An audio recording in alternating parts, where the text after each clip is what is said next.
Hello, it's Victoria from Coastal Themes, and I am back with another video. In this video, I'm going to be showing you design pages on Figma. It's quite a new feature, and it's kind of just been sitting in my left-hand bar for a couple months, and I thought it would be good to talk about it and explore it together. So this is kind of my first thoughts and how I think this could work in a typical Figma workflow.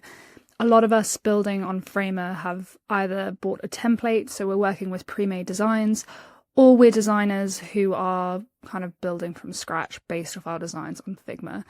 So moving from Figma to Figma for design could be a bit weird, feel a bit weird, but I think these design pages could be really useful when you're just making those little tweaks when you're in the design and build process. So I'm going to actually start by creating a new design page, and I'm just going to call it my playground because that's kind of how I see this fitting into my flow. So I'm actually going to copy this landing page design I've done, and I'm going to paste it in here. And, first of all, it hasn't pasted very well. If I paste a section, maybe instead. Right, cool.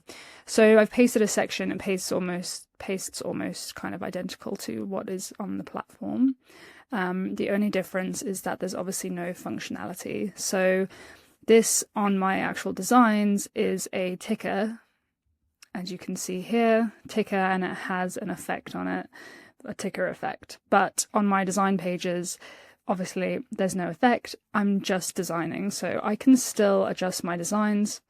So if I were to drag in something new,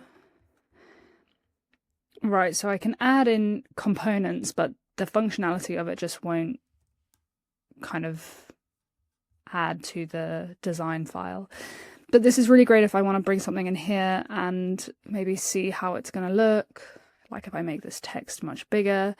So I can pretty much do the same things. And then if I were to go back and paste it, it's still pasting with the functionality that I copied it with. Yes, so nothing much changes. I was concerned about the responsiveness, but because I pasted a responsive asset, it's actually pasted back in as a responsive asset. So if I were to go and create a new section, so if the width of this is 1200, and I made a new frame that's 1200, I added a fill.